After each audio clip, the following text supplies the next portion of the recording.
இன்ஸ்பிரேஷனுங்கிற ஒரு ஏஞ்சல், அதாவது உத்வேகம். ஒரு செயலை செய்கிறதுக்கு உண்டான உத்வேகம் நமக்கு வேணும், அதாவது தூண்டுதல்.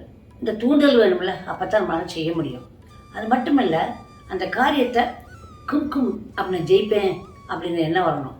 அந்த ஜெயிப்பேன் நான் எடுத்துப்பேன், நம்மளால் முடியுமா, நமக்கு அந்த திறமை இருக்கா, நமக்கு அந்த சப்போர்ட் இருக்கா, அப்படிலாம் யோசித்தோம்னா யோசிச்சுக்கிட்டே இருக்க வேண்டியது தான்.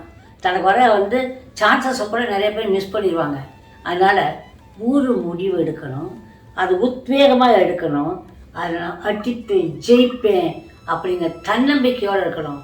எல்லாம் ஜெயித்தவங்க எல்லாரும் உத்வேகத்தோடு தானே ஜெயிச்சிருக்காங்க. அப்போ நம்ம ஏன் ஜெயிக்க முடியாது? ஜெயிப்போம். நினைத்தால் போரும், ஜெயிப்பு தன்னால் வரும். இந்த ஜெயிச்சுட்டேங்கிறத நினைக்கணும், அப்போ அது கட்டாயமாக கிடைக்கும். அதுக்கு தான் கண்டுக்கலாம் இந்த ஏஞ்சல். ஜெயிப்பேன் அப்படிங்கிறதுக்கு இந்த ஏஞ்சல். அதுக்கு தான் பாஸ்வேர்டு கொடுத்துருக்காங்க, அதுக்கு மந்திரம் இருக்குது, அதுக்கு என்ன இருக்குது, ஒரு நம்பர் இருக்குது. இதை யூஸ் பண்ணோம்னா அந்த புத்தி நமக்கு வந்துடும். இதை கையில் வச்சுக்கிட்டா அது கிடைக்கும். இதையும் சேர்த்து படிச்சுக்கோங்க. ஓகே.